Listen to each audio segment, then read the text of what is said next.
Coming up on Mountain News this morning, a search for answers into what caused the deadly crash between a passenger plane and military helicopter above Washington, D.C. And the trial of Kim Davis continues as her attorney argues for government-qualified immunity.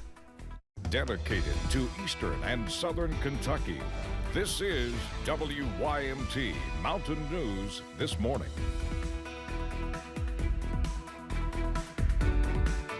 Good morning and happy Friday, Mountain family. My name is Amelia Lee here with you on January 31st, and we are at 5 o'clock right now. It's also time to check on in with meteorologist Eric Dean for a look at your forecast this morning. And Eric, I woke up to rain today. I could hear it outside, and then of course I could feel it once I went outside, unprepared once again without a hood. You know, one thing to note, it started pouring yesterday, and we talked about this last night. Once it was going to start, it wasn't going to stop until we rolled into the afternoon, evening hours of your Friday. Good morning, everybody. It's 5 o'clock on the dot. Here's a look at live pinpoint Doppler radar right now and showing it is lit up like a Christmas tree across all of eastern Kentucky. We're seeing some rain across the area, heavy rain over towards portions of Wayne County in Kentucky, as well as portions of Pulaski County. We'll go ahead and pinpoint a couple places and show you where we're seeing some heavy rain over towards the Monticello area. And then we go over towards portions of Harlan County down to portions of Bell County, seeing some rain at this time. Now, with that in mind, a flood watch is in effect for Lawrence County, Wayne County, West Virginia, Mingo, Logan, and Buchanan County until 8 o'clock tonight. Made it to 56 yesterday, had 7/10 of an inch of rain, puts us at 4,300 of an inch below normal, 3.4 inches for the month. And right now we're seeing temperatures in the 40s and 50s. We're going to keep the rain chances in the forecast for today, but when will it let up? I'll have that detail in the first alert forecast in a few minutes. Amelia. All right, Eric, thank you. This morning, the search for victims continues after the collision between an American Airlines regional jet and military helicopter near Washington, D.C. Dive recovery efforts are expected to resume today in the Potomac River, as investigators are also combing through the site collecting evidence. The National Transportation Safety Board says it's analyzing the plane's 2 black boxes, vital pieces in their search for answers. We want to make sure we get it right. We take our time. We involve a lot of people, a lot of parties. That's the best way to make sure that we don't let tragedies like this happen again. Sources also tell CBS News that just one air traffic control worker was managing helicopter traffic and some planes taking off and landing when the collision happened, a task that's usually handled by 2 different people at that time of day. Kentuckians are mourning those who died in the plane crash in their own way. One former pilot who landed commercial airplanes at Ronald Reagan Washington National Airport says trying to land planes there can be stressful. Dennis Sinnett is the chair of the aviation school at Eastern Kentucky University. Sinnett, who also piloted aircraft around Reagan National Airport, says the crash that happened last night will be discussed in future classes. We'll try to decipher exactly what the lessons learned are and how they would apply to our program. Some in Kentucky can relate to this crash. In 2006, Comair Flight 5191 crashed at Bluegrass Airport in Lexington. The plane took off on the wrong runway, which was too short, and crashed. All 47 passengers and 2 crew members died. In Wayne County, 2 minors are facing charges for their role in windows being shot out of a tractor. Police responded to a call on Tuesday at a farm on Taylor's Grove Church Road. The next day, the owner of the tractor told police he thought 1 minor was involved.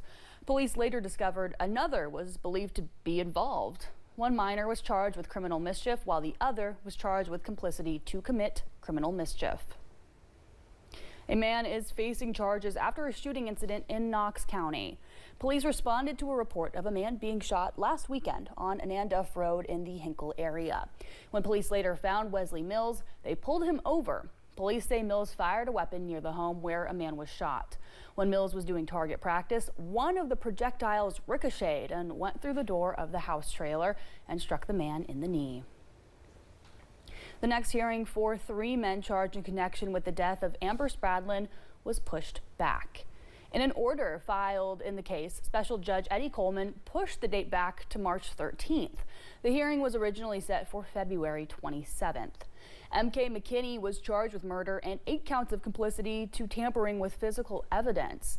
Michael McKinney and Josh Mullins were also charged with multiple counts of tampering in the case. The attorney for Kim Davis says Davis may not be required to pay damages to a gay couple she denied a marriage license in 2015. In court on Thursday, Davis's attorney says she was acting as a government employee, which gave her qualified immunity. Qualified immunity protects government employees from personal liability and damages lawsuits from actions taken in their official capacity. But judges argued Davis was a government actor at the time and has since lost her immunity. But the lack of government protection is the lack of qualified immunity, right? Correct.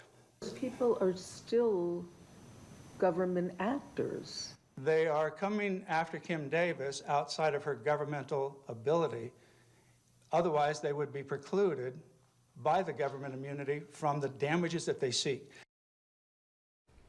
In previous appeal attempts, Kim Davis's legal counsel also argued for her First Amendment free exercise of religion protection. In Whitley County, folks in the community stepped up after many people were without water for days following a line break. Businesses, individuals, and even inmates from the county jail came together to deliver anything from bottled water for drinking to water for flushing toilets. The line break was announced Monday, and Wednesday afternoon, the water district says the source was found. They say the water should now be restored to the entire county. A new bill making its way through the Kentucky legislature could help compensate those who are wrongfully convicted. House Bill 206, sponsored by Republican Jason Nemes from Louisville, would provide $65,000 per year of wrongful imprisonment. The Kentucky Innocence Project says at least 22 people since 1989 were wrongfully convicted of a crime, spending an average of 10 years behind bars.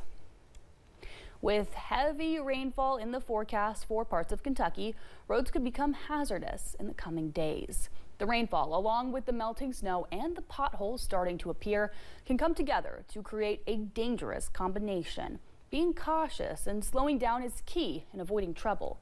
Officials say it can take as little as 1/10 of an inch of water to cause hydroplaning. The condition of your tires can also play a factor. So make sure that you have adequate pressure and adequate tread on those tires before you head out in this kind of weather. Of course, that's good advice all year round, but especially important when we have weather conditions like those that are forecast. Weaver Hawkins says with temperature swings, tire pressure could fluctuate just a bit. Other things to consider are making sure your wipers work and having your lights on when you are using your wipers.